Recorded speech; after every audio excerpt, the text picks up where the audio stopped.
This next video is going to be about all the various combat abilities that you're going to come across in Magic the Gathering, and how to use them and what exactly they do. One common combat ability that you're going to come across is something called flying, as you can see here. And what this allows you to do is actually use this creature to fly over your opponent's ground creatures and attack directly to the opponent's life. Now, if your opponent has other flying creatures, it may block this creature because it has flying. But if your opponent only has ground creatures that don't say flying on it, you fly right over their heads and your opponent can't block. Another more common ability that you're going to come across is something called Trample, and I'm going to explain exactly how it works here with these two cards. Trample only works with attacking creatures. So this War Mammoth here is going to attack, and you'll notice here it has Trample, and it's a 3/3 creature. And this is an opponent's creature, and it is a 1/1. So this creature here is going to attack. It's tapped, and this creature is going to block.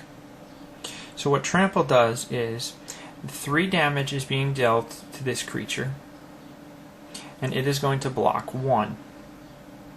Now you'll notice there's 2 damage left over. So now what Trample does is it deals that 2 damage that is left over directly to this player. So basically whatever damage is left over from the attacking creature from the blocking creatures is dealt directly to the opponent player. All creatures that come into play on their first turn are affected by something called Summoning Sickness, and what this does is it prevents the creature from attacking or using any of its abilities on its first turn. Now, an exception to this is something called Haste, or if the card says the card is unaffected by Summoning Sickness, it's the same thing, but the newer cards rephrase it as Haste. And what Haste means is that it can attack and it can use its abilities on the first turn it comes into play. Another powerful ability is something called Land Walk. And what this allows you to do is if you're attacking with a creature that has a certain land walk, if your opponent has a basic land of the type that the land walk is, that player then is unable to block your creature and it damages that player directly. So here's an example. You'll see here this Bog Wraith has Swamp Walk. What that means is if your opponent controls a basic land of a swamp, this creature is unblockable by that player and it will deal 3 damage to that player directly. Now, this happens to be Swamp Walk. If it says Island Walk, Mountain Walk, Plains Walk, whatever, any of the 5 basic lands, it'll note it here and it'll say the land and then the walk that it is. Another ability that is usually found on black cards is something called Fear. What this allows you to do is it allows your creature to not be able to be blocked except by artifact and or black creatures. So basically, if you're attacking a green, blue, red, or white deck, those colored creature cards are not going to be able to block the creature that has Fear. So it's a very handy card in dealing direct damage to your opponent if they have those colors. Now, as I had said before, the advantage of flying is that it flies over ground creatures and attacks directly to an opponent player. But there is an exception to this. If a creature happens to say reach, or if it says it may block as though it had flying, then that is the exact same thing as reach, which it means a ground creature is actually able to block a flying creature. Another ability that is more common now is something called Vigilance, and what this does is it makes it so that you don't have to tap your card to attack. Now this here is an older card, and it says attacking doesn't cause Militant Monk to tap. On the newer cards, it'll say Vigilance. It means the exact same thing. It means that your creature does not need to tap in order to attack. So what this actually allows you to do, it allows you to attack, and it leaves your creature untapped so that it may block in the next turn. So this is a very handy ability. Another ability here is called Death Touch. And what this allows you to do is if your creature has Death Touch, if it deals any amount of damage to another target creature, whether it be attacking or blocking, it will then destroy that creature at end of turn. So it allows your little creatures to destroy bigger creatures and just cause a big menace to your opponent. Now, Death Touch is a destroy effect, so you're still able to regenerate your creatures if they have regeneration. Another ability is called Defender. And what this means is, if a creature has Defender, that creature then is not able to attack. Now, also, any wall that you have is also not able to attack. So walls pretty much are like Defender. So if you happen to have a creature card and it says Defender on it, that creature card is not able to attack.